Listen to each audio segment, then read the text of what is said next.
What up, peoples? What up? What up? Hope everybody had a good weekend. We got a lot of stuff going on this weekend. Wanted to come up here and do the prediction show now because I don't know when I'm gonna have time to do it. Give me 1 second. I gotta get some tissue for my nose. It just started sniffling for some reason.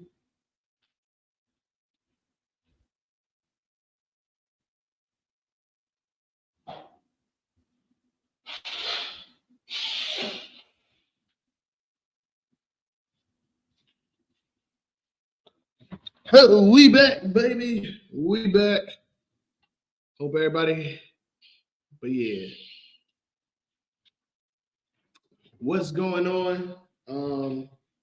Yeah, like I said, I wanted to come up here and do the prediction show a little earlier than normal.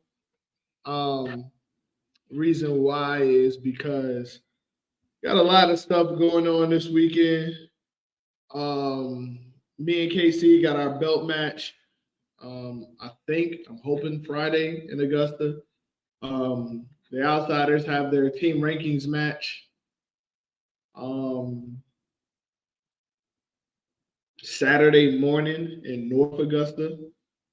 And then we have Unholy at Forest Park at North Augusta.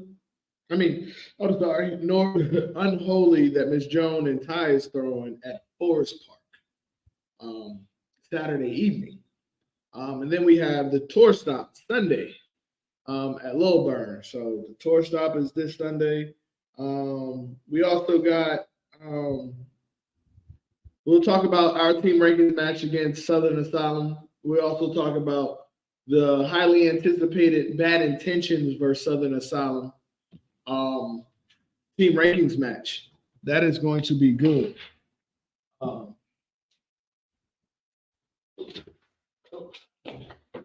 There you go. That is going to be a fun match. I wish I could be there, especially with it being at Lilburn.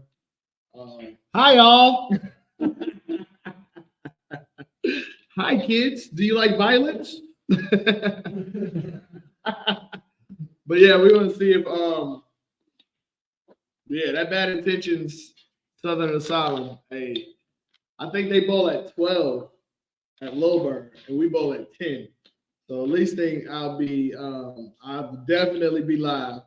Michaela, let me know if y'all need a tripod. I'll leave my tripod at Lilburn if y'all need a tripod. Cause we definitely want to see this one. What up, Daniel? Reggie said he need 5 pins. For me? Reggie, you not getting nothing. Take your thumb off, pull your balls out. But yeah, so it's going to be it's a lot going on this weekend. It's a lot. It's a lot. So it's going to be exciting. I can't wait. This schedule is going to be. He said, "Everybody bringing theirs now. Everybody bringing their tripod now." Yeah, this schedule. Shout out to Miss Christy Lee. If I do a show Friday, how would that look? The only way I would do a show Friday, and I'm gonna talk to her maybe tomorrow. The only way I would do a show is if I can get Miss Christy Lee on. If I can get Miss Christy Lee on, I will do a show on Friday. And I'm gonna talk to her about that. I'm gonna send her a message probably in the morning or after I get done. Because if I would love to have Miss Christy Lee on because I don't know if anybody had a chance to actually sit and talk to Miss Christy Lee. She is a ball of knowledge.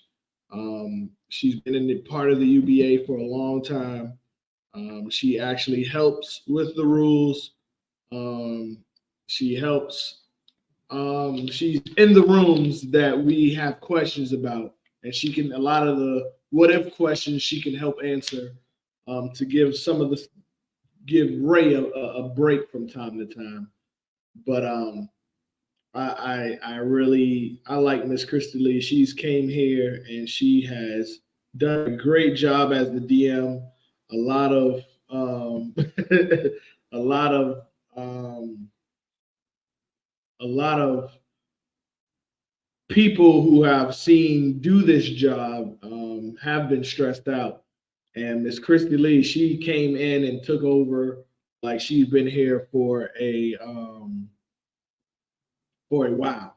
And actually, Michaela, they are. I've talked. We had a conversation with Tynell. They're looking into it. Um, we had a great conversation about the rules and stuff the last show. He came in there. He said he was going to look at it. I submitted my email to them still about that, and hopefully, we'll start to see things getting better with that. So I'm looking forward to that. But while we're on the topic of Michaela and bad intentions, I would really love to talk about this team rankings as a whole. As you know, we just faced Southern Asylum at Delk. And just for the ones who have yet to do team rankings, it's a different animal. It's not like the tour stops. I feel you on that, Michaela. It's a little different. Team rankings is a little different from the tour stop. It's a little more personable. It's a even if you've been to a team rankings match, you know it's more intense because it's a lot less room for error than a tour stop. With a tour stop, you got a lot of people backing you. With team rankings, not to say that you don't have a lot of people backing you or that you don't have the crowd, but with 6 people in the whole match being scratch, you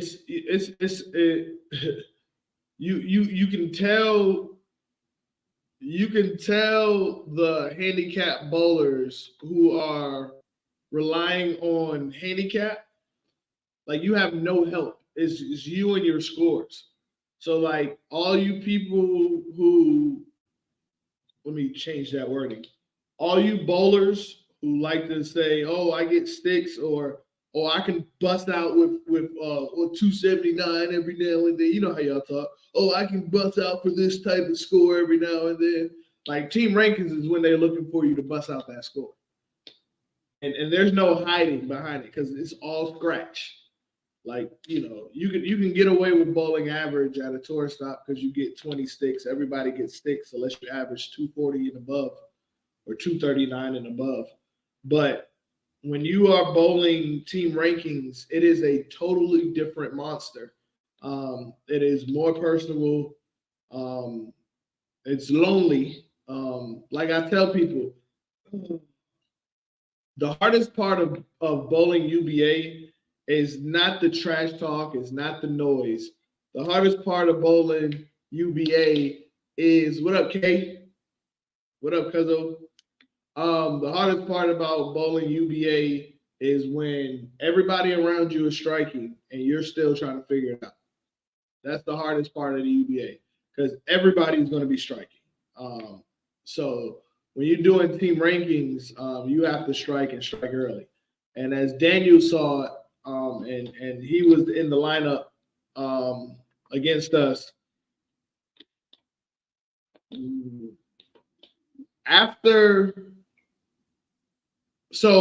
Okay, let me tell you how team rankings works for those who don't know. So you have 3 pairs, similar to a tour stop. The only difference is the first pair is singles. It's just 1-on-1. That's it. Just singles. That's it. So we had 1-on-1, and then the next pair is doubles. You have your 2-on-2. And then the next pair, of course, is trios, the 303. So when you're doing team rankings, your singles and doubles get done very, very quick. It's at a pattern. Singles and doubles, it gets done like that. So when you doing team rankings, a lot can happen. For example, you can win the game without even having to bowl second and third of trios, or even bowling that last game of trios. Or you can win singles, doubles, lose trios, and tie. So when we bowled Southern Asylum, and I'm gonna be honest with you, I was a little late. I had the kids with me, so I was a little late.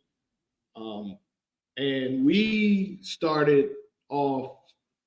I don't want to say slow, but they're one thing about Southern Asylum is they have a great, and I think this about everybody in our division,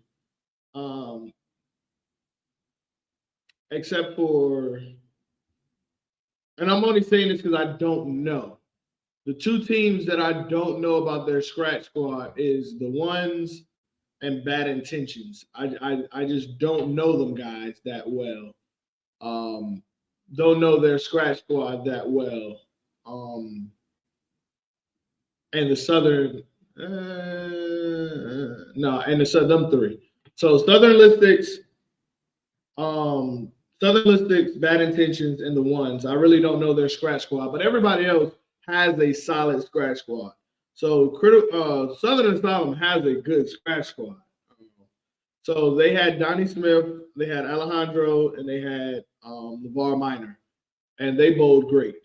We just started, Tavares, talking about team rankings.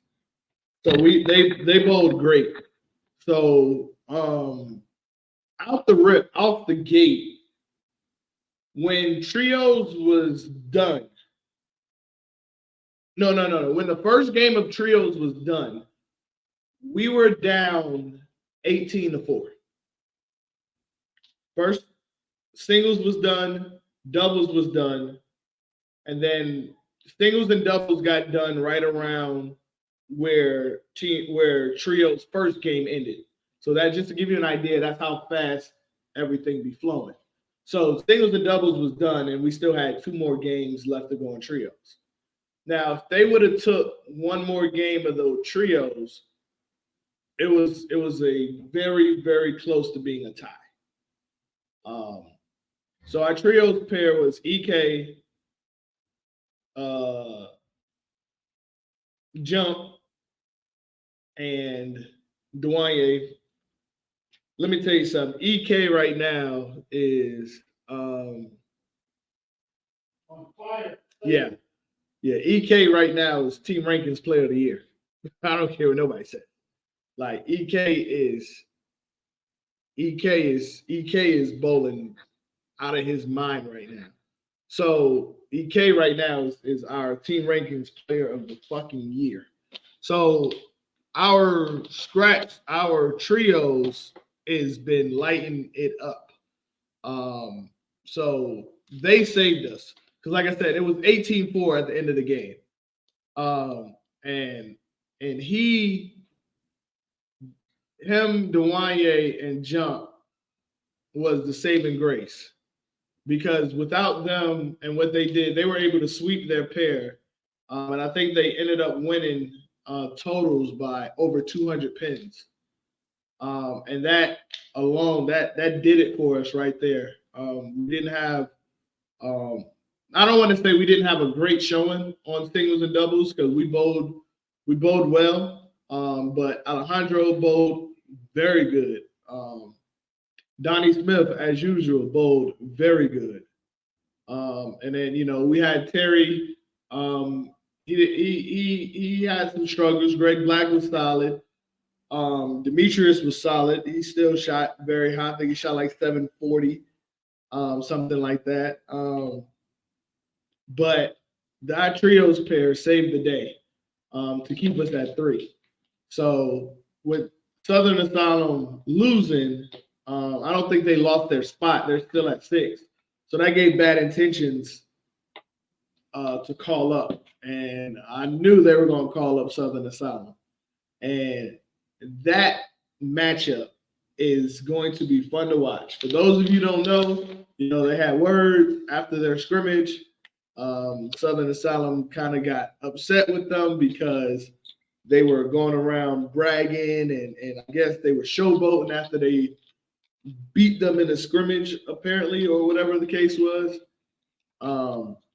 Somebody got called that white girl.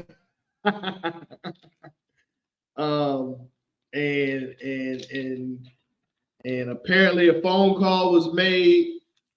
Some words was exchanged. Some words continue to be exchanged. So we all was waiting for May 4th, but it don't look like we gotta wait any longer because it looks like Saturday at Lilburn, and I am mad I'm gonna be out of town, and I can't see that because that is going to be a good one. So yeah, a lot of people said that they were upset and making things personal. But it's going to be a good one because Bad Intentions. I know I've seen them have some bowlers that bowl well out of Lilburn, but I know Southern Asylum has a lot of Lilburn bowlers also. So it's going to be it. Oh, if only it was at Fayetteville. Yeah, Fayetteville is I don't know why they won't let us have none. But that's going to be a good one. But and then we move into the tour stop. So we have High Caliber at full. I mean, keeping that team rankings real quick. So we have High Caliber at North Augusta again. We got a squad. I'm not gonna lie to you. Scott's up here. Mr. Brown is up here. He can attest. With team rankings right now, as an owner, and I think I'm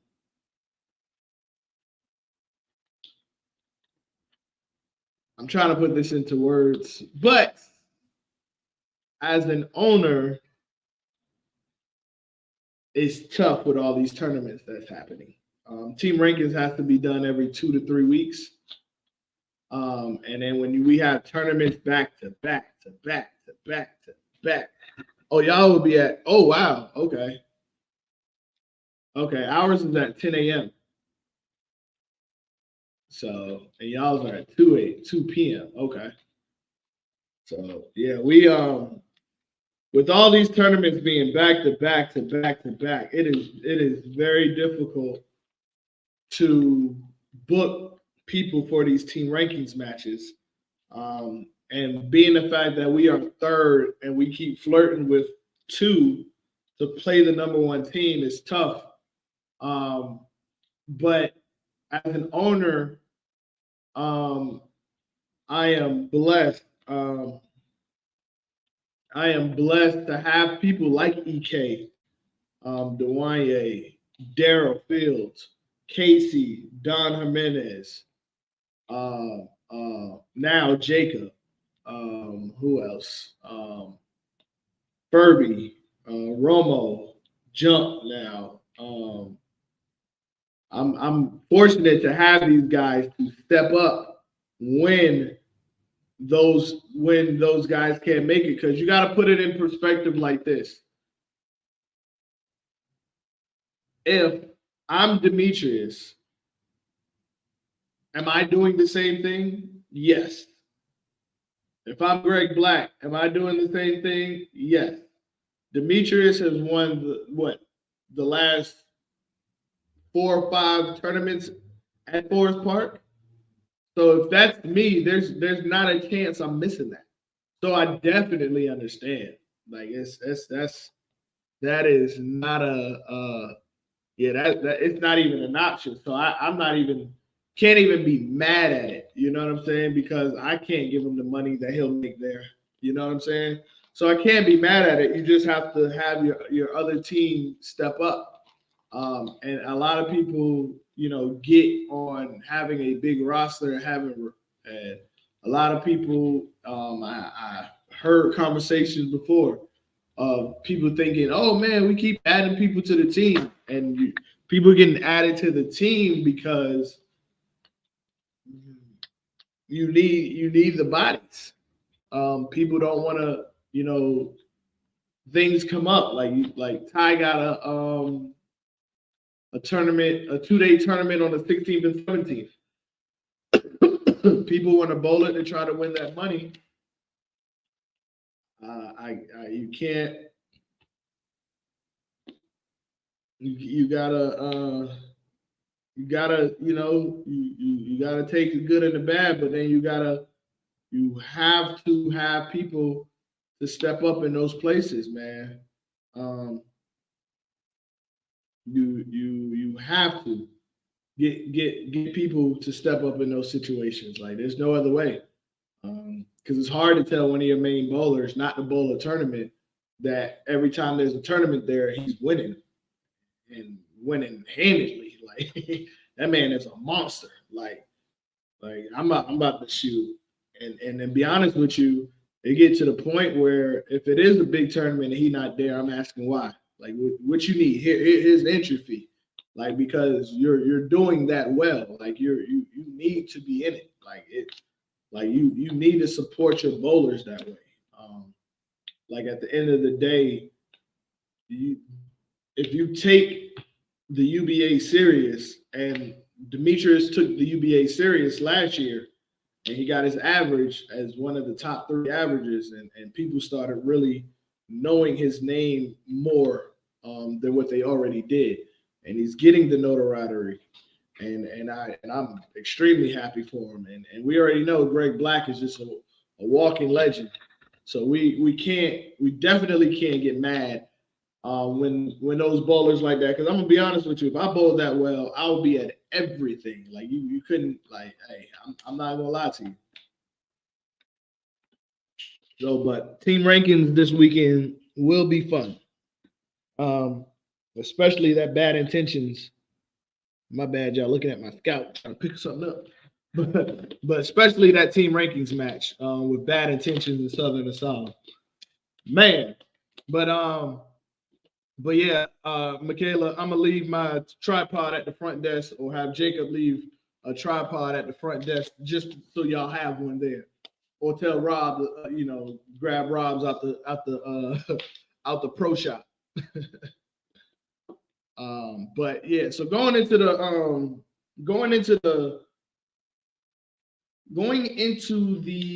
tour stop, we got Lil Burn, the Outsiders versus Lil Burn. I mean, versus, might as well say versus Lil Burn. But Outsiders versus DSL. That is going to be a tough one. This is going to be a good matchup. I can already tell this is going to be a tense match. I was talking to some people in the group. I was talking. What she say, please? Oh, I was talking to some people in DSL trying to get a bet going on, and I was asking about their lineup, and they just went crazy. Like I was like, "Whoa!" Like I think, but I think I understand where they were coming from. They thought I was scheming or something, and I get it because with the UBAs, sometimes 50-50 chance I'm scheming, but we will see. Like what I said, we'll but there is a bet on the table. And what I was trying to do was I was trying to at least lock in handicap 1 on this bet. And since it's Tuesday, I can put this out here now. If y'all are willing, and we could do this. So I have my lineup for DSL already. What I am willing to do, first of all, hold on, I'm gonna answer that in a second. what I'm willing to do is I will send Miss Christie the lineup, and she can verify it and make sure near one of our teams changed their lineup the day, unless somebody leaves, and then we make a, until nobody knows. But we have a set amount that we're willing to bet. But the guys that's putting the money up, they just wanted to know, they just wanted to make sure the lineup wouldn't change. So if DSL, if you're seeing this, then we will, definitely, reach out to me. Like we want to put some money up. So like I know a lot of teams be talking about money. DSL is big, they like to bowl with money. So let's do it. Like let's bring back that competition back. Let's we're dead serious, So hit me up, have somebody hit me up. Corey, I think Corey said he was bowling. Like no funny business. Like I said, you don't have to tell me your lineup. We can go ahead and send it to Miss Christie. Our lineup is ready. If y'all lineup is ready, we can send it to Miss Christie. Miss Christie could verify handicap 1, and she won't tell neither one of us. And as long as those lineups don't change, the bet will still be good. So that's all we were trying to do. We were trying to make a bet on handicap 1. She said part of the fun is not knowing the lineup. Always play your best. Yes, and I agree with that. But that's why I said, because when I tried to Miss Christie, I don't know if you saw it, Miss Christie, but I tried to get them to give a bet, but I may have came at it wrong, because I did ask what the lineup was for handicap 1, because I wanted to I was thinking, they were going to say it. I didn't think it was that deep, but then they got real defensive. Like, no, don't tell them. They'll see it Sunday. I was like, whoa, no scheming here. I'm just trying to make a bet. So we got a bet on the table for handicap 1. And we just trying to see if they want to do the bet. But the people that's putting the money up, like I said, they just didn't want the lineup to change. So that's all. So Outsiders versus DSL, you already know our scratch squad, their scratch squad. That is going to be and if I'm not mistaken, we probably going to be on the low end because our names are first. So I think we're starting on 1 and 2. So that is going to be oh well. Hey. But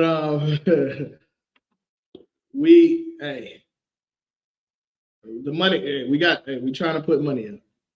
But yeah, we were going to be on 1 and 2, I think, at Lilburn, which is straight because we know that house. Both teams know that house very, very well. I expect nothing but a shootout. Nothing but a shootout at Lilburn against us. Let me see. Let me look at these matchups. What are y'all in this chat talking about? Alex, what are you talking about? Tag to what?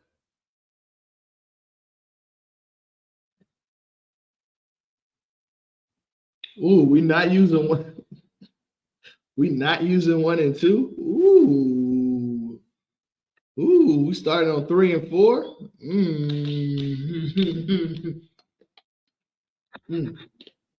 Hey,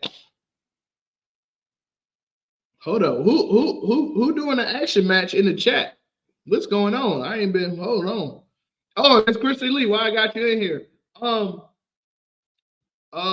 would love to have you on. I got to figure out Friday. Yeah, I would love to have you on Friday. Yeah, Saturday gonna be too late, but Friday evening sometime.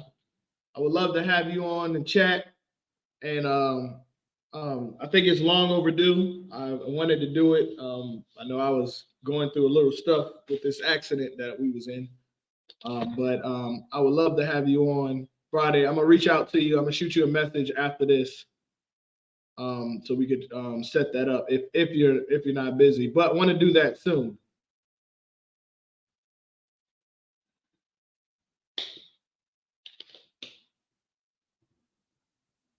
Hold on. What is going on in the chat? Who's setting up a match? Who versus who? Oh, I see it. Okay. They're trying to get a one-on-one to TJ and Alex.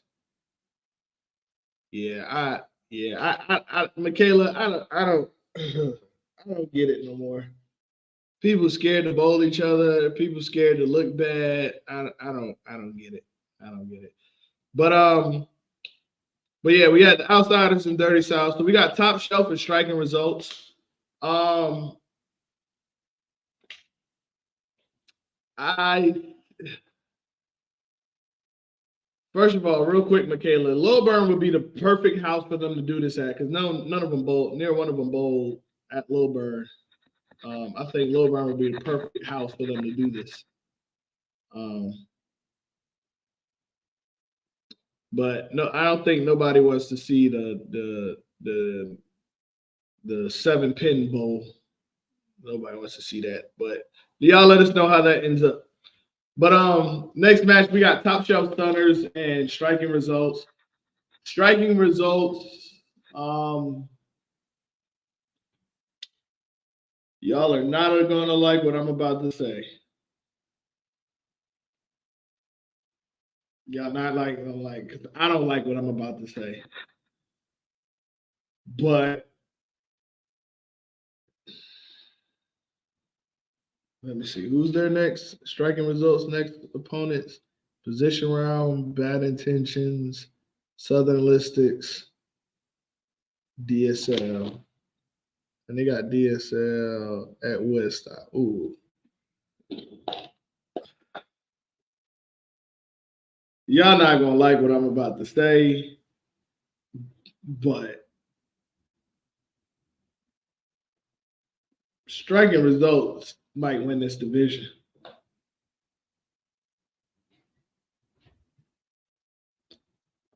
Striking results right now is my early favorite to win this division. Somebody got to take them down in these next 2 weeks. Yeah, striking results is tough. They're looking tough right now. They bowl extremely well at Lilburn. Even though y'all know I've been high on Top Shelf Stunners this season, going with striking results with that one. I just know they bowl extremely well at Lilburn. They bowl very good at Lilburn. I'm just thinking about who they're going to have in their lineup, and they can really input anybody on their roster in that lineup at Lilburn. That is, if it was anywhere else,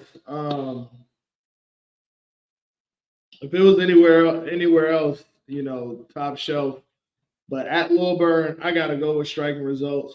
But if I had to give some advice, or if I had to tell Top Shelf Stunner something, and I know this is a little premature, prove me wrong. Don't get me wrong. I would love, don't get it twisted. This prediction is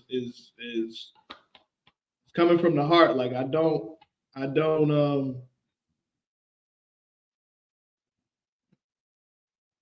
I don't say it lightly. But going into the position round next week, next month, or is it this month? Yeah, December 1st. Top Shelf. Don't let a loss define you.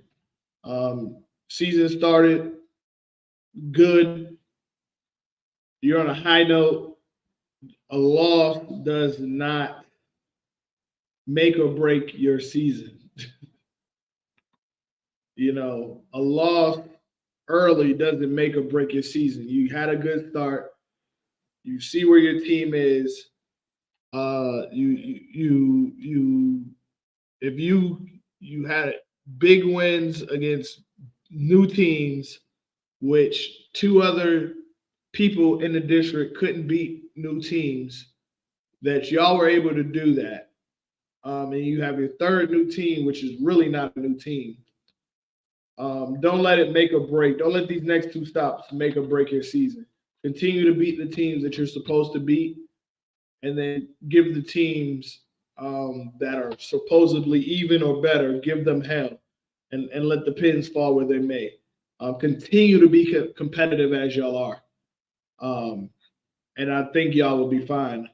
But when speaking on striking results, right now you'd be a fool to looking at their schedule, looking at their roster. You'll be a fool to think they're not going to be a top team. They're not going to be in contention for the district out the gate. Yeah, the way they're looking, the way they've been bowling. When do we? Yeah, we have them at the end of the year. But who knows? It could be a situation where we face them at one of maybe the next position round, maybe at Roswell, or because we don't face them until Forest Park in May, which is I mean, if we face them in Roswell or Forest Park, I like our chances. But they're a tough team, man. They're a tough team. What you mean, China? Do she see this? That's the teammate. But yeah, striking results is tough. They're tough. But we got Bad Intentions versus Southern Listics at Lilburn. I got Bad Intentions. Like I said, I know there's Bad Intention bowlers that bowl pretty well at Lilburn. Last time I seen D'Lo bowl at Lilburn, I think she damn near shot 300. I think she went like what, front eight, front nine, shot a high 7 series at Lilburn. Um, Precious normally bowls well out of Lilburn. I don't know if she's part of them though, but I know D'Lo and her crew. They normally bring a team to Dogwood. They bowl well out of Dogwood. Um, but yeah, I got oh, I don't no, don't get it twisted. Don't get it twisted. Southern Listic has some Lilburn bowlers also.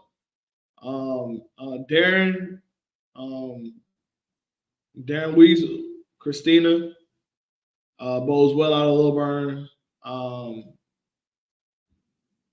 They got what's the other guy? Two bowlers. I can't think of his real name, but he bowls well out of Lilburn. Um, if Hodo's bowling, Hodo bowls well every goddamn where. So they bowl. So that matchup will be close. Um, but I got Bad Intentions.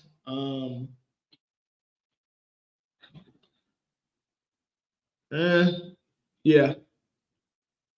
Southern Asylum versus Critical Role. I got Critical Role on that one. That once again they have great Lilburn bowlers. Um, then I have Full Throttle versus the Ones. I got Full Throttle. They have Lilburn bowlers. See, and the thing about Lilburn, um, it's not a hard house, but if you bowl there, it's not a shock. A lot of people that normally don't bowl there that ends up going there, they try to play it like every other house. And you have to play Lilburn like Lilburn. Um, and if you don't play Lilburn like Lilburn, you will be lost in the sauce. Um,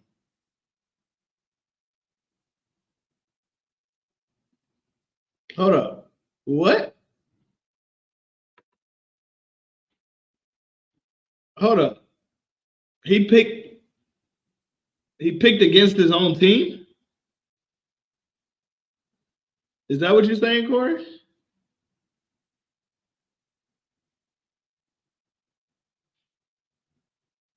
Hold up.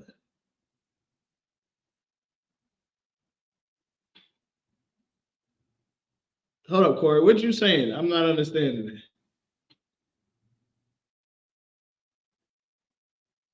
So what in the world? So yeah, hey, that sounds like some internal issues. Hey, that not my monkey, not my circus. Hey, that's crazy. Um, yeah. Um, yeah, I don't, yeah, I don't, yeah. I guess we'll talk Thursday, Sean. That's, yeah, that's weird. um, hold on, let me do this. Yeah, let me take that off. Um, what in the world? Yeah, that's crazy. Yeah, that's I don't even know what to say to that. Like that oh, I was about to say I like look, I hate comments like this. I swear. And I'm not picking on you, Alex, but a lot of people say this. But what have your team actually won for you not to be an underdog? Like what does the underdog mean? The underdog means you have to prove yourself. Like if you're not winning or if you're new or if nobody else has seen you, how possibly could you not be the underdog? Like no one is sleeping on you, just no one knows about you. Like that is like we got to stop making up these fake ass stories because what y'all look for is y'all look for these oh I told you moments, but then when you lose, nobody be like yeah you was right dog, we were the underdog, we weren't ready. I've never heard nobody say that. Like like the crazy part is like it's like we as bowlers we gotta stop making up these fake ass stories. That's why y'all won't bowl each other because nobody wants the storyline. Like no one and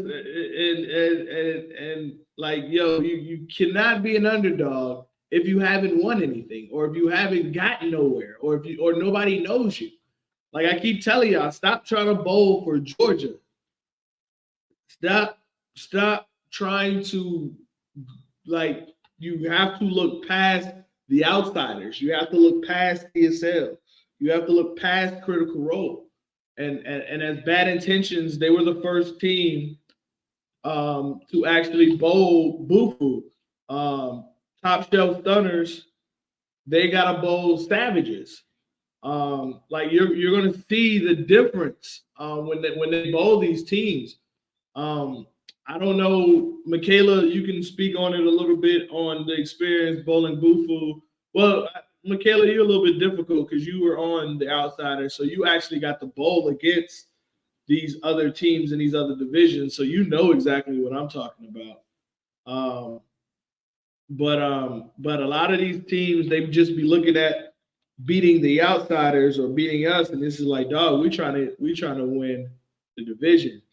Um, like you're like yo, you go you make it past the first round, second round. Like when we made it past the first round of the playoffs, like that was exciting. The next year we made it back to the playoffs. Um, it was disappointing.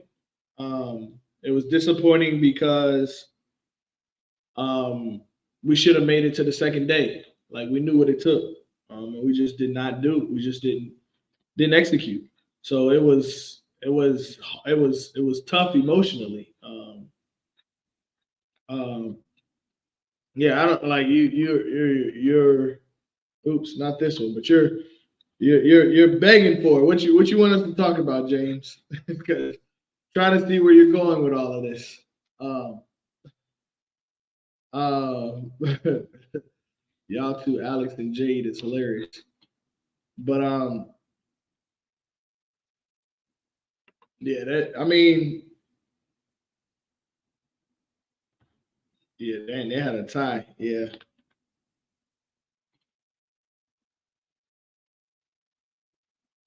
like it's it's definitely like I said, it's your focus, and they talk trash. Like they're different. Like, and it's crazy because you gotta kind of get to an understanding where you gotta start listening. Like a lot of people criticize Leonard, criticize Clyde, criticize Nick, criticize Ray, but I talk to those guys a lot, and like they have a hand in the success I've had. They've had a hand in questions that I have. I've Leonard has been a battle bull. Ray has been a battle bull. Sam Benefield has been a battle bull.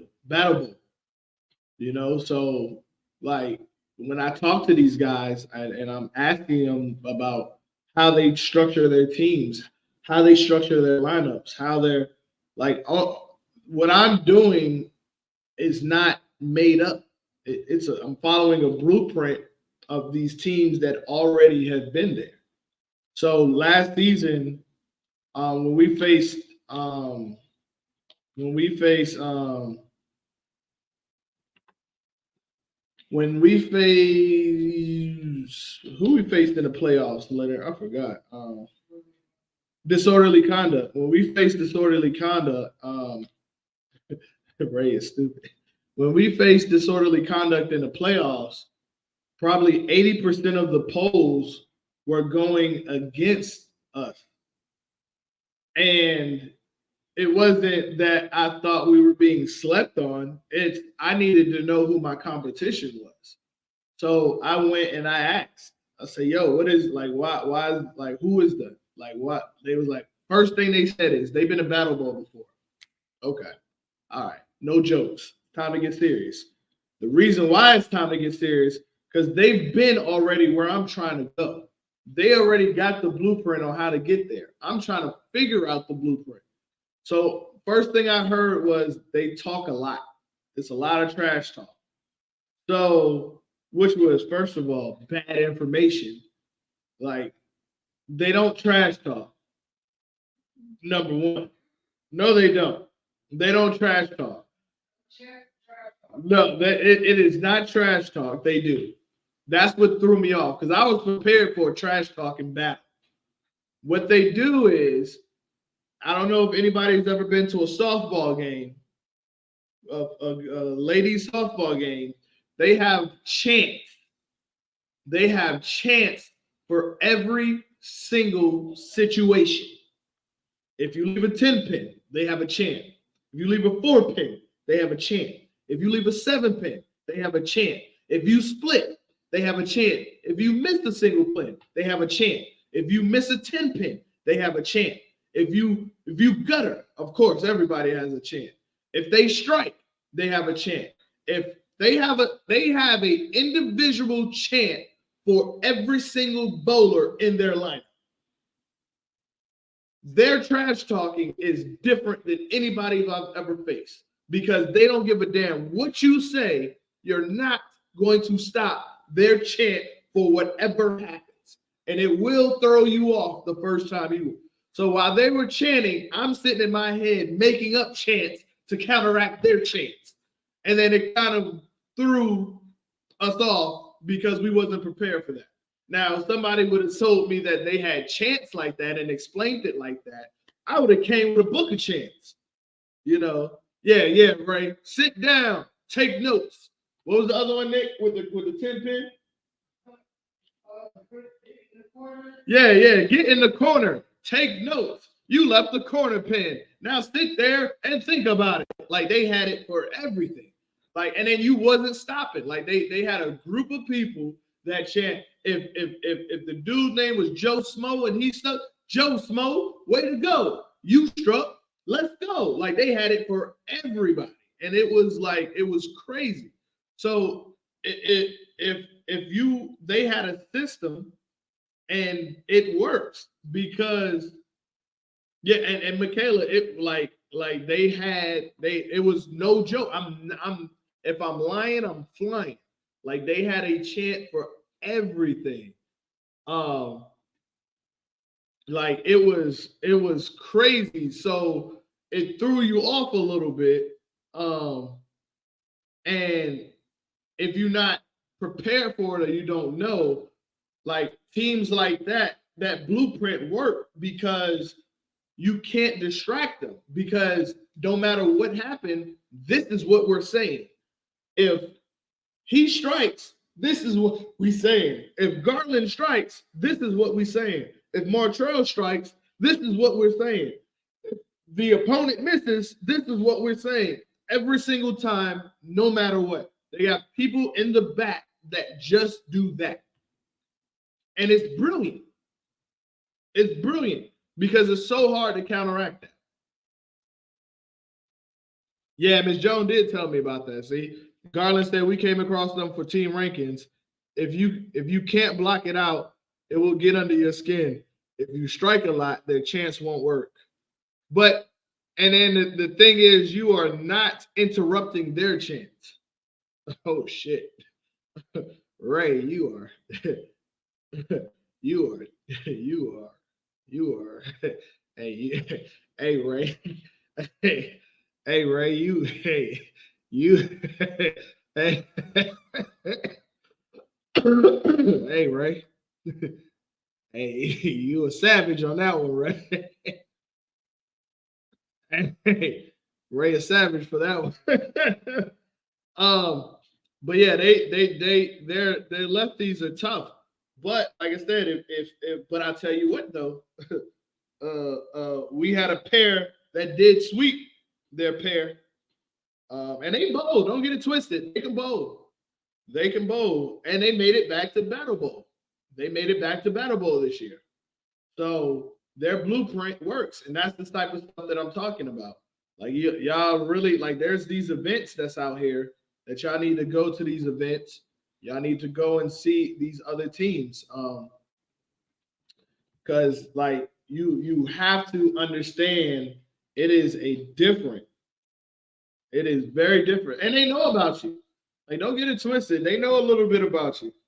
Like they know who bad intentions are. They know who striking results are, you know. They don't know who the Southern Stylistics is. I'm not gonna lie to you.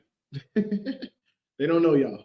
But but for the most part, um a lot of y'all, a lot of them, like a lot of y'all, it's a little bit different. So when y'all be coming up with these fake narratives and these fake stories, these I told you so, like you told what? Like y'all are weird. Because at the end of the day, it matters who's the top three going on to the playoffs at the end of this. And that's what's going to matter. And like I keep saying, I'm going to get us mentally prepared to battle these North Carolina teams because if you beat the outsiders and if you beat us for that playoff spot, you will have our support. Like I'm telling you, like don't get it twisted. You'll have our support out there, but you got to be prepared. Like you got to be prepared. So, like, don't get me wrong. Yes, beat us to get there, but when you get there, don't be shell shocked. Like a lot of teams doing the team rankings, I am super, super, super excited for Top Shelf versus the Savages. And I'm excited for that match because I'm excited to see what they're going to learn because the Savages has kicked our asses constantly. And I learn every time. Like they have kicked our fucking like god damn. Like at this point, they just bullying us as much as we lost to the Savages. No,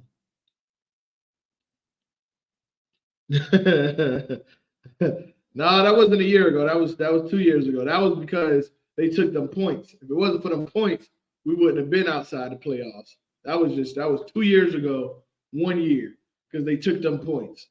But that's neither here nor there. I'm over that. That was the hey Ray, remember that was because of the magic marker. the magic marker on the jerseys. Uh, but uh, but uh, but yeah, they right. And I think this is what I this is the part, Garland. Like Deep South, we like because I'm not gonna lie to y'all. It's us versus them. That's really what it is. They don't think we're worthy. I'm gonna be honest with you. Talking to them, knowing some of them guys, they don't feel like we worthy. Like, and it's not, they don't feel like us.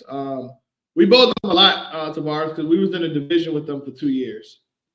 So we bowled them. We used to bowl them twice a year. I think we met them once in a position round, and then we met them we met them at the brawl one time in Greenville, and Designer Daphne. Um, and matter of fact, we bowled them at Lilburn, and they beat us at Lilburn our first year. That's when we were all new. And Tarika bowled against us at Lilburn. And I ain't gonna lie, I ain't seen Tarika bowl that good since. Yeah, I'm snitching. Tarika bowled her fucking ass off. So they don't want it, Michaela. I already put that out there. I've been putting that out there. I'm so tired. I'm so tired of it. I'm so tired of putting this out there. They talk a lot of shit. They don't want to come down here. They don't want to come south of the Mason Dixie line. I said it. Hitman has reached out to me. I told them to come up with a date. So what they tried to do was they tried to name a price that they thought we wasn't going to agree to. So they was like, oh, let's do, this price. And we was like, okay. So then they was like, oh, my team said that's too low. What about this number? So I went back and I was like, they said yeah. And they was like, all right, what date? I was like, y'all let us know. And I ain't hearing nothing back. And I just kept hearing, it just was a lot of back and forth. So I tried to do us versus them, home and home. And then best out of three, I said home and home. And if it's a tiebreaker, we find a mutual stop. And they didn't, most people just don't. Yeah, I don't know. A lot of people just talk. A lot of people just, Alex and Tavares, TJ, they just talk. TJ, man, you got a lot of eyes on you out there, Conyers, boy. A lot of people want to bowl you. I don't know. I wasn't there. I wasn't there, Tarika. I don't know. Yeah, Tarika. Yeah, yo, shout out to Tarika. I remember that. Tarika had to leave church. Who did we bowl against?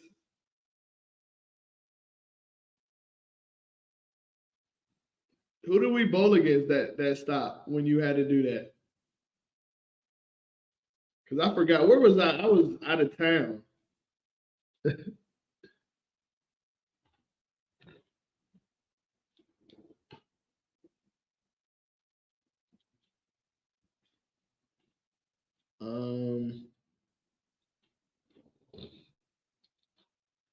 I forgot. Hey, Tarika, who did we bowl at Southern Lanes when that happened? Full Throttle. Okay. I thought it was somebody else. I was about to talk shit. But yeah, we. Oh, that was the woman. Oh, that was the women's pair. Hey, yo, that was the women's pair. Hey, let's to tell that story again. Hey, Justin Battle was pissed. Justin Battle pulled up on me on Lee. Said, "How the hell you convinced Joan to do this and shit like that?" Yeah, the finesse stop, right? Hey, hey, hey, EK, they gonna do lessons on that stop. They gonna give college courses on UVA. They gonna write a book about that stop. They said, "Oh, he must be talking about TJ. He started a riot 2 weeks ago."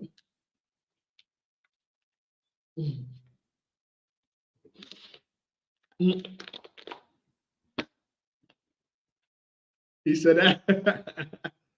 Hey, I remember. So what happened was, for people who don't know that story, um, the people who don't know that story, um, we had a bunch of people going to 250 Masters. So what happened was, like, I knew it, and I was like, we were in a so last year, yeah, Justin pulled up on me. He was like, "How the hell you do that? How you convince her to do that?"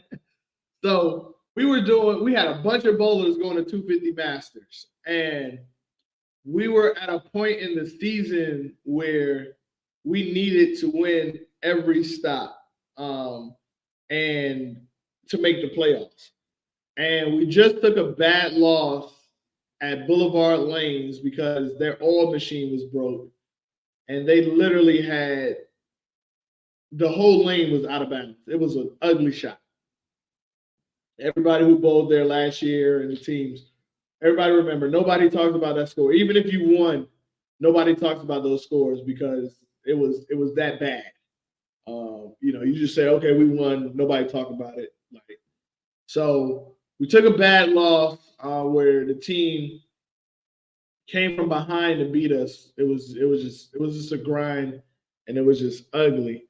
So we couldn't afford to lose anymore, and a bunch of people signed up for 250 Masters because the people who made the schedule before the wonderful Miss Christy Lee came didn't care about us.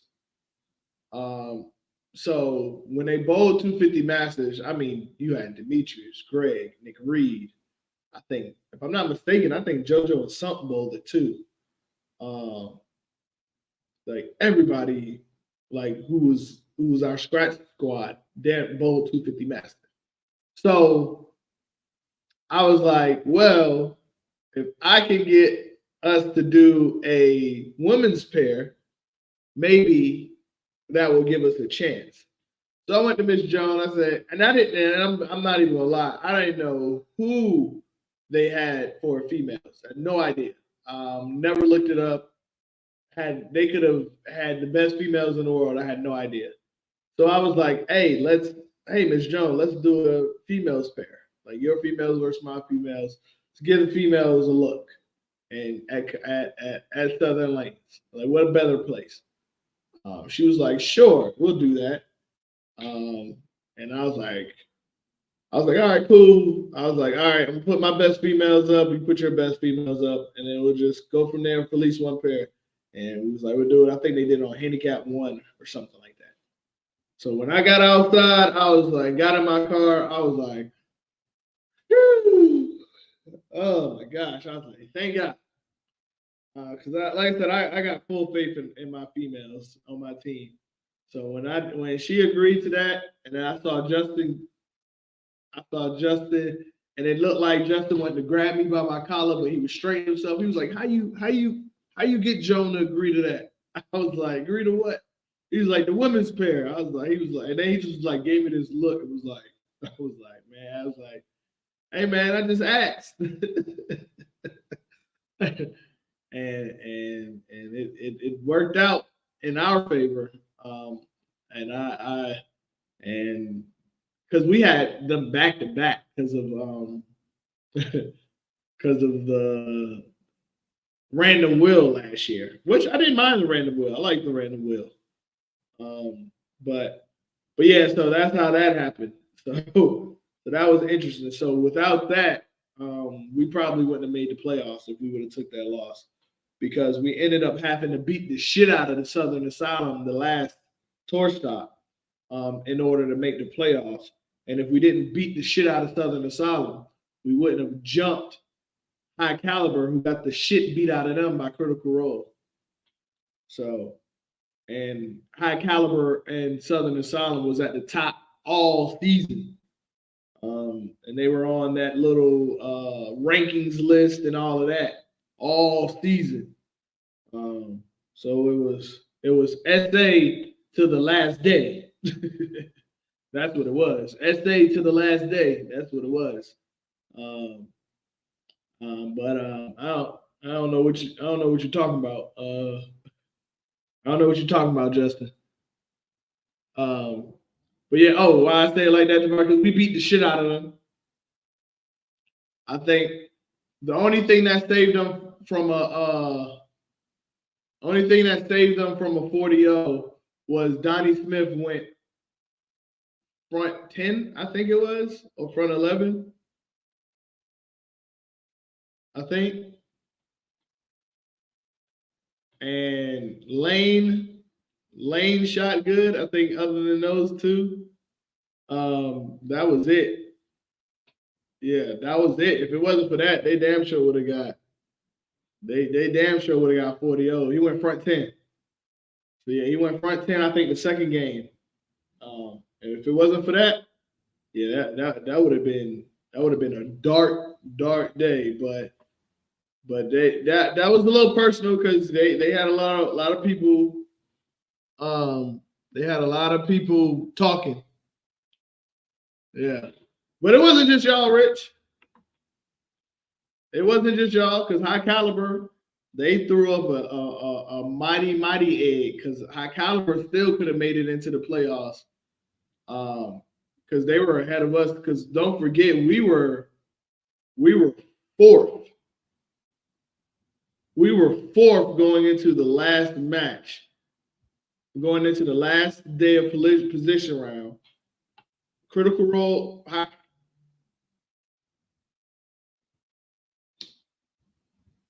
DSL was 1, High Caliber was 2, and DSL. So this is what happened. So last year, DSL had 40 points. They were 40 points above High Caliber, so they automatically played the last place team. They ended up playing Top Shelf. So that made Critical Role and High Caliber 2 and 3. And then 3 and 4 played each other, which was us and Southern Asylum. So we were 4. So we were 20 pins behind High Caliber. So we needed at least 16 points to make the playoffs. That 16 points would have jumped Critical Role if they would have took less than 16, but they beat the shit out of High Caliber so bad. They beat the shit out of High Caliber so bad that we were able to jump High Caliber because we beat the shit out of Southern Asylum that day. But this is we. Nah, not Southern Asylum. No, the Southern Asylum is actually good. They I'm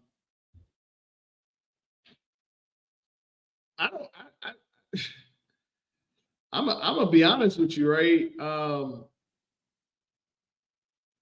I just don't know what Southern Asylum problem is.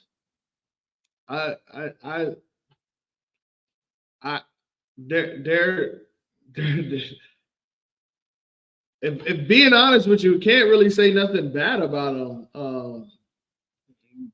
Far as like the actual team itself, like they when you look at their team and who they have on their team, they should be a top player.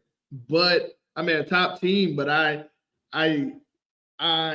thought, and I haven't seen them, and I don't know, but I thought Mike was coming back. I know Mike and Brittany was a huge part of their team, and they were trying. They, of course, people go through life situations, but I thought he was coming back. And to me, that was the difference from them when they took that slope. When they took that downward slope last year was when Mike moved, or when he got that job and had to travel with his job. That's when they went downhill last year.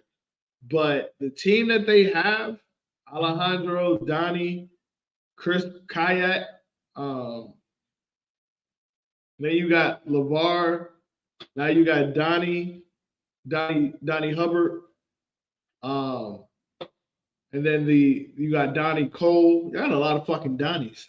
You got a lot of goddamn Donnies on that team.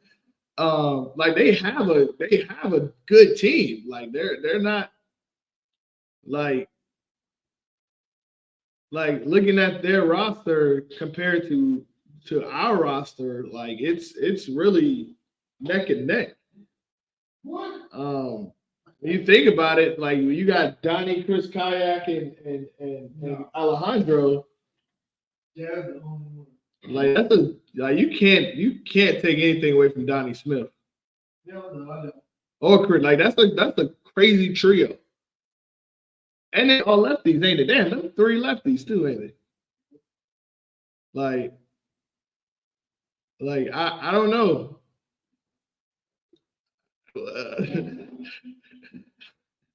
I was about to be messy as fuck, boy. Yeah, I have no idea what I was about to say.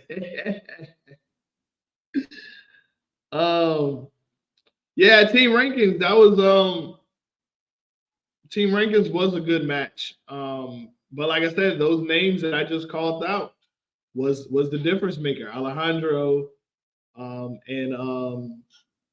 Donnie was the difference makers. LeVar, and then when you got into your trios pair, I know that 195 is hard, but it's tough. It's tough. Hey, Daniel Bold, I wasn't surprised because of the average fit, but shit, it's as a new bowler, it's tough to bowl us your first stop. If you've never been lined up against us like that, like I don't think Daniel knows Dwanye, EK, and jump like that. You know, it's a little different for Alex because Alex knows them guys. We bowled the league, so he knows what to expect. He kind of see those guys on a weekly basis or twice a week. But someone new, like we love to see new people bowled against us. Like, or we just let you die on that hill that he died on. Like Daniel, like we ain't say nothing to Daniel because like sometimes we just let you die on that hill. Like, but I think, yeah, it is levels, but they should have the experience though. You would think they have the experience already, like, because technically, Southern Asylum was formed before us, before the outsiders, technically. Yeah, like yeah, technically Southern Asylum was, yeah, they were formed before us, but I think they were just doing events at first. And then Mike took over the team. Yeah, because I think the guy who was running the team he moved to Texas, the original person. And then Mike and Brittany took over the team. So, but yeah, Daniel, yeah.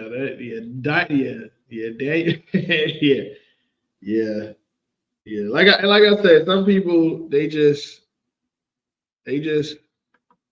some people are realizing, dog. Some people are realizing, like I said, you either step up, where you're going to continue to keep getting opportunities, or you're a participant. You just want to show up and bowl. Like it's a difference. You can't be both. You can't be both because if you were both, you'd be that good, and you're not. like if just in general, like if you have a problem getting in lineups, you're just not that good. Let's just. And I'm not saying not that good. I don't want to make it seem like it's a standard to get in the lineups. I apologize if it came off like that. But what I mean by that is when I say you're not that good, I'm meaning that you still have a lot of work to do, and that's me included. That's why you see me not putting myself in a lot of these lineups because I still have a lot of work to do. I'm not where I want to be by a long shot. Like, but I know I don't want to be a participant. I don't want to just be participating. I want to do well. I want to help my team win. So that's what I mean by you're not that good. I apologize. I don't want to make it seem that harsh, like you shouldn't be trying. No, you should be wanting to strive to get better. You shouldn't be the same bowler you were last year. That's what I mean. Like, because like I said, I want to see the improvement of the bowlers. I want to see the improvement of people. And I think that's why people stick around on our team because we literally develop bowlers. Like, we have people in place for that. We have systems in place. We have, you shouldn't and just personally you shouldn't want to be in the same boat. Yeah. So yeah, we got to.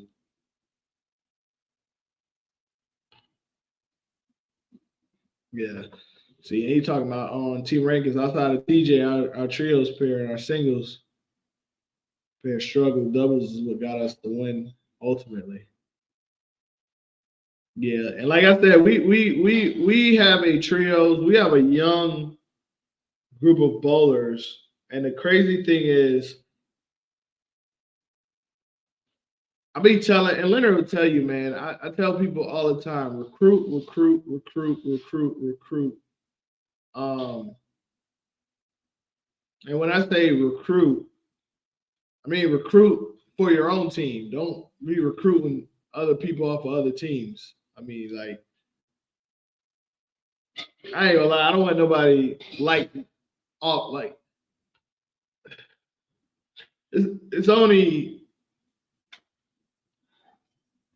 no, I ain't even gonna say that. But yeah, I'm trying to find that question. Somebody asked a question. I think we talked about it, but I love this question. I think is it this one? Nope, it was Garland. But where is that question at Garland? I love this question. Every time I see it asked.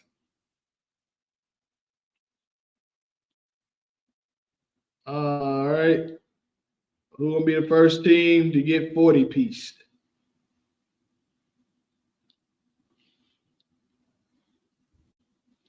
Woo! Let me see. Who the first one gonna get 40 piece? No one. I know most people are saying the ones.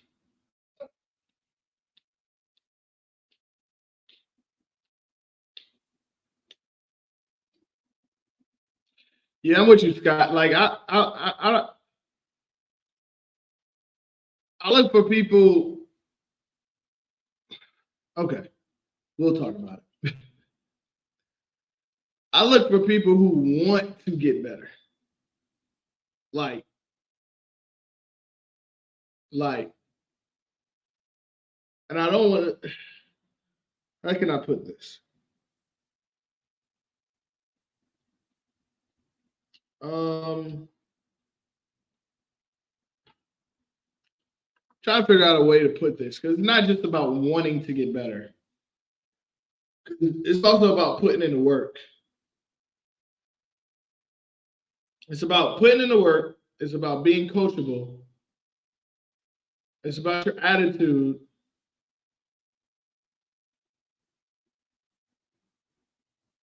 Those three things.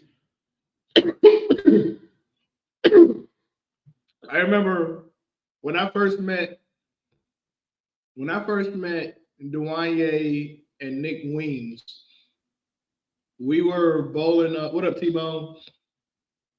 When I first met Dwanye and Nick Weems, we were bowling at a summer league. And I remember I didn't know Dwanye bowled. So when I first seen him, I'm thinking he's a new bowler. I didn't know he bowled youth league. I didn't know anything about him. Same thing with Nick Weems. They were on a team. I was bowling with Mike Watt and Calvin Jr. Um,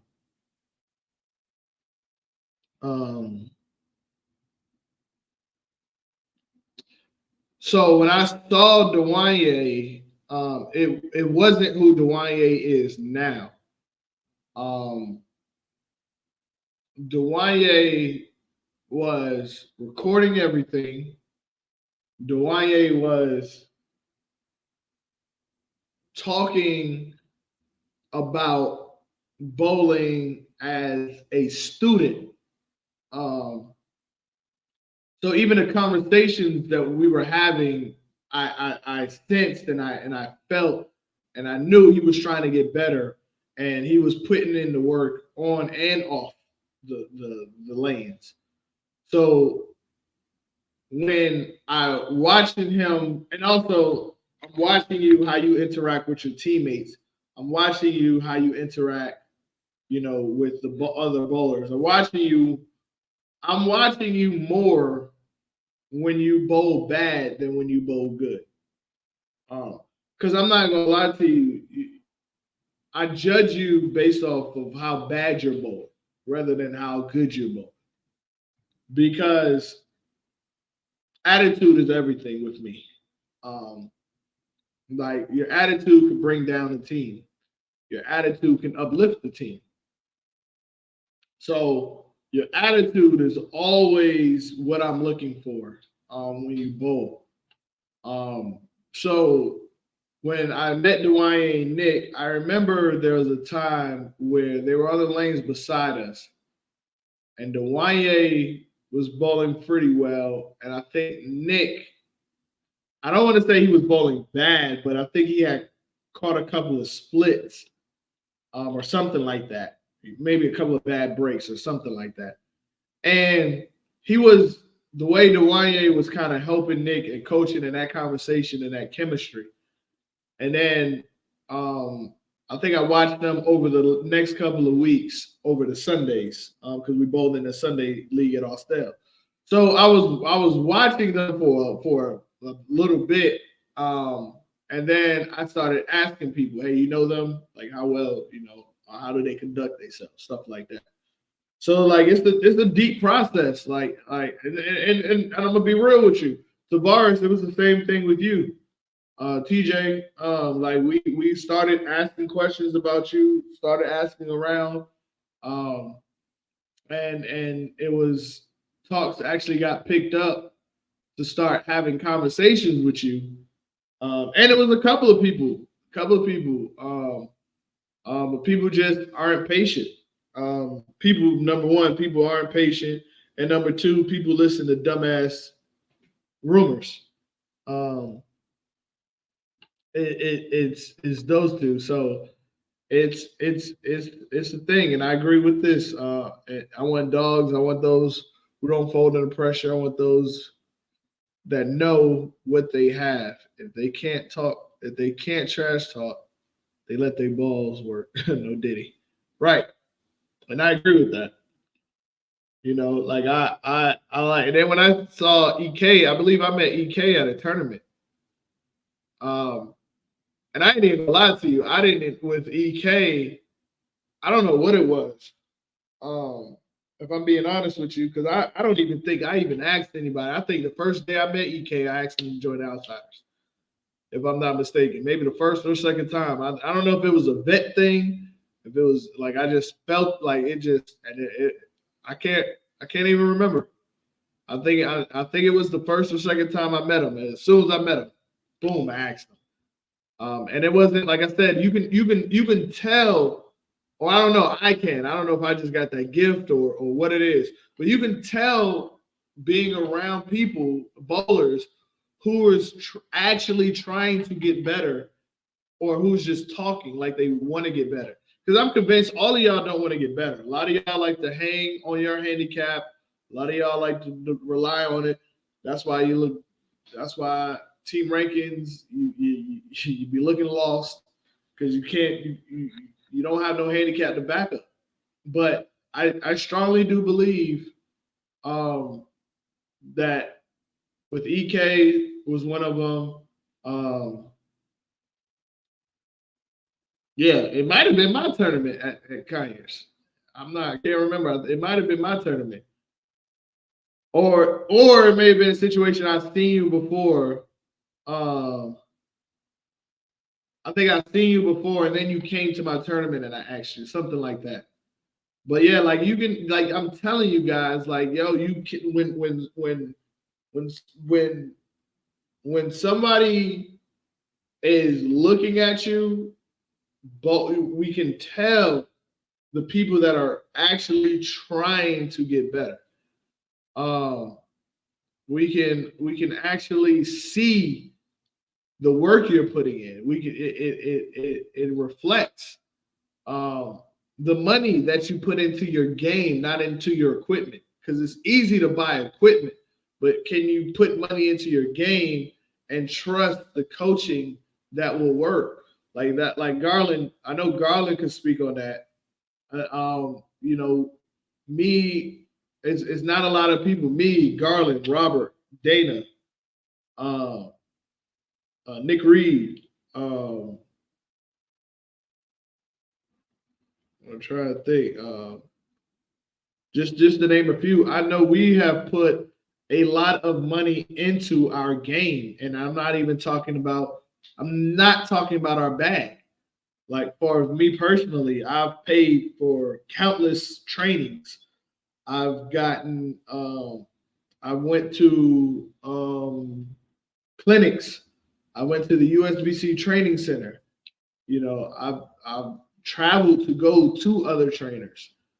Um, and I was just having this conversation today. And this is what pisses me off about bowlers and the way that y'all complain so fucking much. And I'm gonna let y'all in a little bit. Um, so a lot of people don't know that I am a disabled vet. I have a bad back. Um, with my back, I am constantly in pain. I am constantly in pain.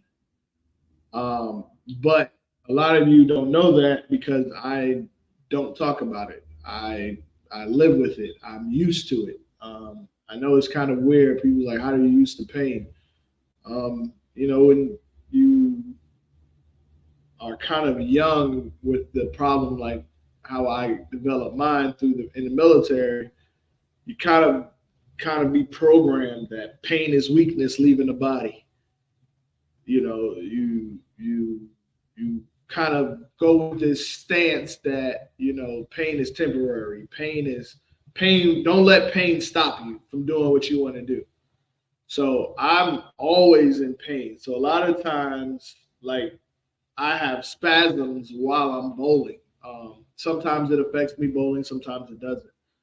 Um, but sometimes, but at no point do I think it hurts my scores to the point where it's a problem because I've had back spasms where they were out of control sometimes, and I've bowled very well. So I don't use it as an excuse because I'm out here.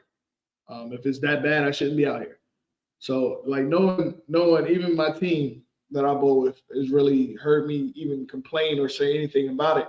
So it's something I deal with. So it's hard for me when I be seeing you 20-year-olds crying so fucking much. Um, it's like, no, just work on your game. Like it's okay. Like it's okay if you're not picked. That's how the Outsiders got started because I wasn't picked. Like beautiful things happen from you not being picked. Like everything ain't for everybody. Um, sometimes the the goal of the team may not match the goal of you. Um, I've been to jobs where it was a good job, but I ain't doing that shit. Like it's the same thing as far as with bowling. Everything ain't for everybody, and it's okay. We need to realize that. But if we are going to get better in this sport, to we have to learn how to start putting the right energy into the right places. It's not always your equipment, man. It's not always your equipment. It's not always the ball. It's not always the lanes. Like a lot of times, like me right now, my problem is seeing ball motion. I finally got it to where I can see the ball through the pins. I can see this. I can see that. I can tell when my ball ain't gonna hook. I can tell you when it ain't gonna strike. I just can't tell you why. I can't make that proper adjustment. So it's like I'm throwing the ball the best I've thrown in my life. Like I've never been this consistent with hitting a mark, hitting my area. But now just understanding the ball motion, putting the right ball in my hand, that is the part where I'm struggling right now. And that has nothing because it doesn't matter what ball I put in my hand. If it ain't fitting that lane or if it ain't fitting that situation, it doesn't help.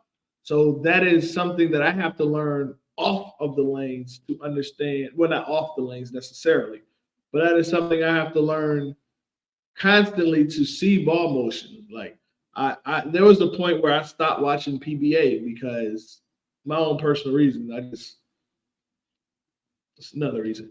But I went back to watching it just so I can watch ball motion, like just so I can watch it and try to understand it for myself. And it's stuff like that that you do. It's like, yo, we go into the bowling alley and we practice and we shoot. Yo, I shot 260 in practice. Oh man, I shot 279 in practice. Man, I don't give a fuck. Because why are you practicing for your scores? Like people come and practice with me, like it'd be funny. I'd be practicing and people would be like, yo, man, you don't think you need to move left? I'd be like, what am I doing? And they was like, oh, you moving, you they be like, you trying to strike, ain't you? Ain't you? No, that's not what I'm doing.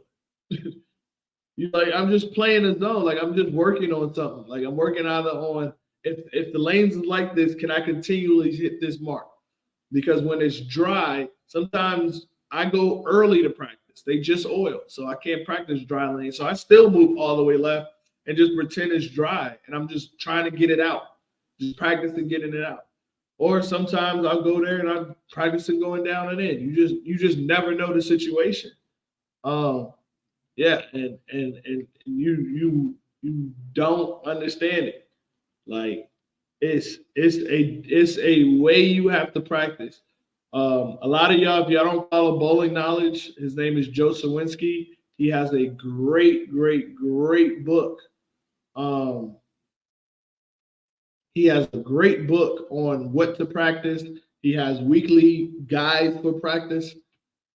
He has sheets on for you for practicing and stuff like that.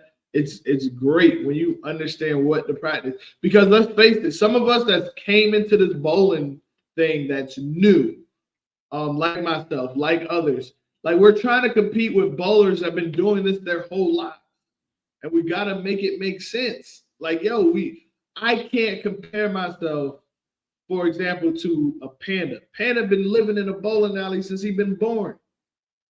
Like, why am I trying to live up to or match myself with him when I don't have first of all, I don't have the games he got. He probably got a million and something games to my 10,000s of games. Like we're not even on the same boat. So like we keep getting frustrated at people posting scores, and we're trying to hold ourselves up to these people that are been doing this much longer than us. Like, so you have to have realistic expectations. Like, it's repetition, repetition, repetition, repetition, repetition.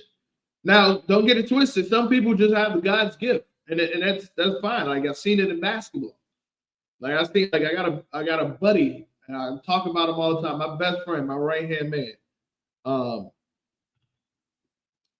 that shit is crazy.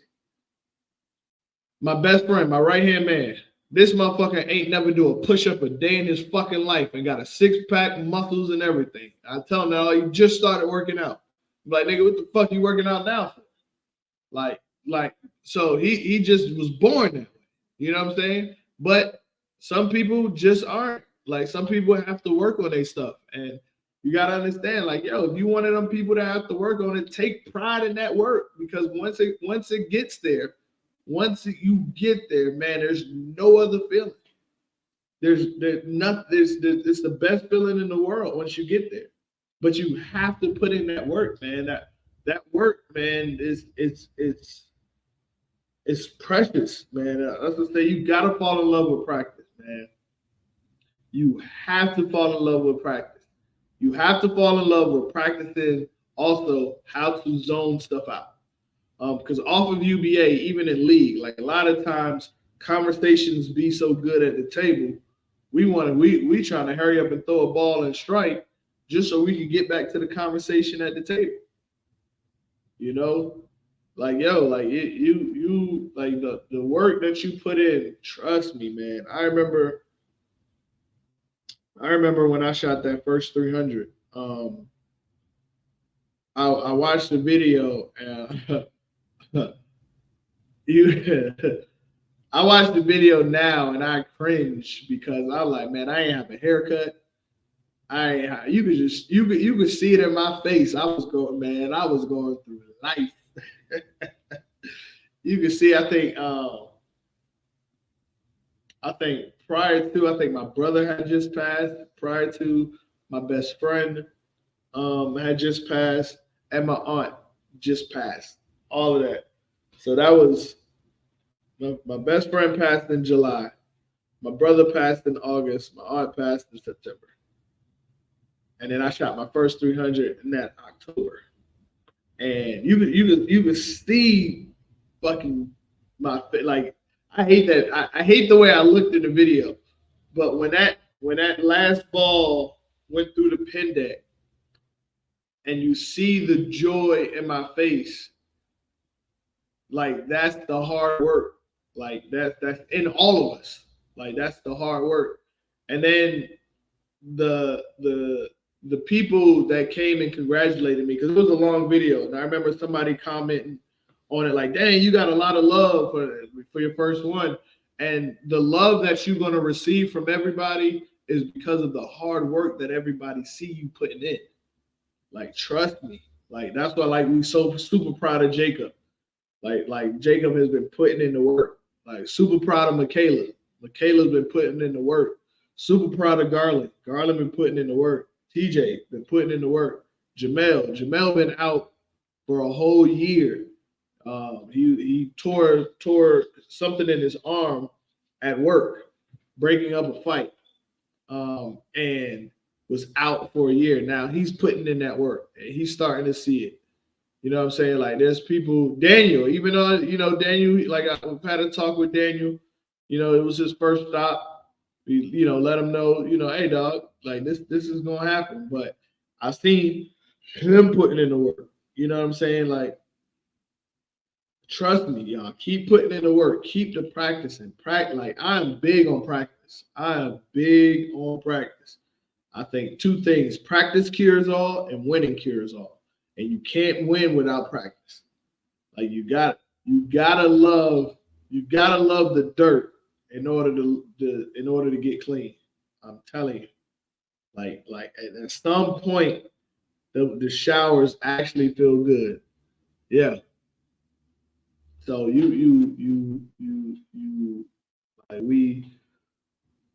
we have the bowler. Like we putting in the time. Like I'm telling you, the balls that you have already work. They work. Trust me, they work. Break out your brand new Oratoys. Figure out surface. Figure out maybe you need a different layout on it. Try this ball don't work good. Let's plug it and retry with something else. Like start studying how to get better in bowling. Like there's always an aspect in this that we need to know that we don't that can help us get to the next level. That's why one thing I always say I love working for Critical Role because I'm learning so much. I got Sam, I got Panda in there right beside me, and then the countless of bowlers that are walking in there. That are just the conversations to be around and to actually soak it up, to understand, not just soak it up to fucking repeat. That's another thing. A lot of y'all just be repeating shit that you don't know what the fuck you talking about. And that's starting to get mind-boggling. Y'all, the stuff that y'all be saying, I'd be like, where did you get that from? They'd be like, oh my gosh, it'd be crazy. The amount of stuff you hear on a day-to-day basis, you be like, yo, where did you get that from? Like I don't get it, man. Man, this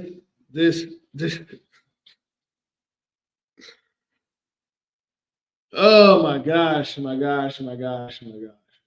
bad, y'all. I just got a text message about my Tuesday team.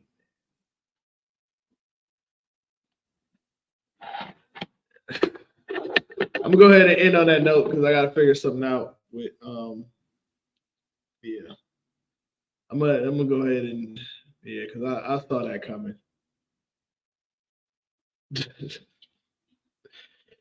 Yeah. Hey man, I hope y'all all I'm gonna end it with this. I hope y'all have a dream tonight. And I hope during that dream that y'all go to a house, and then in that house it's a tornado, and the tornado take the house that you in to a far, far away place, and then you walk down the yellow brick road, and some of y'all get some fucking courage. That's what that's like. Some of y'all need some courage. Some of y'all need some heart. Some of y'all need some fucking tough skin. Cause god damn, like. Y'all, boy, like y'all are a lot. Y'all are a lot. Y'all have a good night, man.